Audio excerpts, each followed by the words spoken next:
Welcome back to Unusual GCSE Questions. And this week's question is from November 2021, Edexcel Higher, Paper 1, and it's question 10, and it is a bit unusual. Yeah.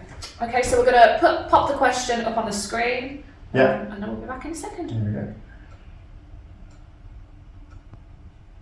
Right, so this is my version of the diagram. As you can see, it's a little bit rough. It's not bad. You'd actually have the real diagram on the page that you could scribble on. What makes this question slightly interesting is the fact that it's non-calculated and there's quite a bit of number work to do, I think, here. What they're asking us to find is the side length, let's call it S, it's not 5, of one of the squares when we know that the total area is 5,406. And the key word in the question is estimate.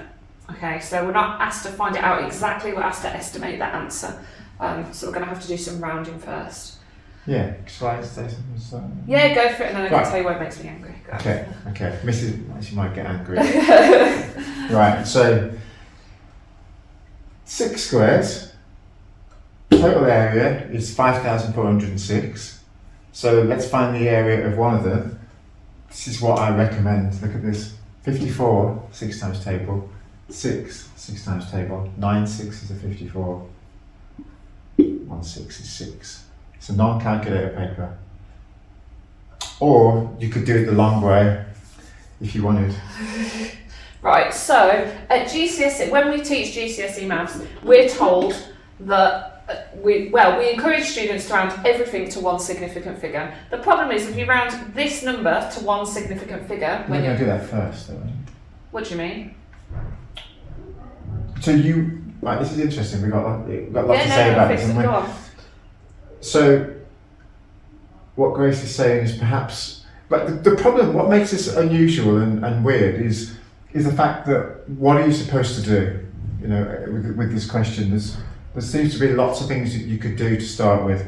So yeah, and so we could start with just dividing that by 6, because obviously it does divide by 6 really neatly. Yeah. But then we're going to be rounding that to 900, aren't we? Yeah. Or we could round this to begin with. And that's what I would have done. So I would have rounded it to 2 significant figures, counterintuitively. So round that to 2 significant figures, divide that by 6, which is 900 straight away. So yeah, so you've got to make a choice about where you do the rounding and what they intend you to do. So let's just carry on with this. So look, I think you're supposed to recognise that 30 times 30 is 900. That's okay, isn't it? Yeah, and we're so close to 900. Yeah, and because it's so close to that, this is going to be 30 and a little bit, isn't it? Times 30 and a little bit to give us 900 and a little bit. So this is going to be basically the side length. The answer is going to be that the side length is 30. Right, make sure your S is don't look like 5. If they do, that's kind of approaching a 5, isn't it? Call it X or something instead. Yeah. Because what you'll do, it's not just the person marking it.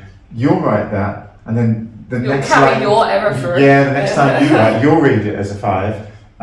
If there's one thing that you take from this question is 5 doesn't equal 30. Yeah, 5 doesn't equal 30, and don't use S's unless your S's look really different to 5s. So what was the question? Yeah, so our answer is going to be 30, and because we know it's 30 and a bit, we're going to say, because part B asks us, is it an underestimate or an overestimate? You almost always get that as a part B when you're doing an estimation question at GCSE. But don't be put off by that. It's not like not asking you something difficult. No. So how would this play out if we rounded first here and then carried on? You would just... Well, it's exactly the same thing. So I rounded this to 2 significant figures, and then I divided it by 6. So you divide that by 6. Yeah. To get 900. 900, yeah. And you would say that that was an underestimate because you knew you'd rounded down. Rounded that down. At the start. Yeah. It's just the point at which you round, or how many significant figures you round to, which I find a bit Because there's a general rule that if you've got to do if they just give you a calculation and ask you to approximate it, usually you round everything in the calculation to one significant figure. But the mark schemes aren't strict about that. No, and then I think it might confuse people, and people might even go as far as to round this to 5,000, which would not be helpful in any way. Yeah, that's right. So if you got into your head, when we're estimating, we do one significant figure. If you rounded that to 5,000... And you've got no calculator. Yeah, then we're in a bit of a mess, aren't we? Yeah. Because 5,000 divided by 6 is not, what is that? I don't know what it is. It's not something, clearly what they want you to do is end up with something that's really close to 900 here. And then square root. So you know it's going to be 30 and it's going to be slightly. So, although you're encouraged to round to one significant figure in general, you've got to use your brain. Yeah, just do what seems sensible. Should we leave this one? Yeah, Moving on to cool. something else? Okay, thanks.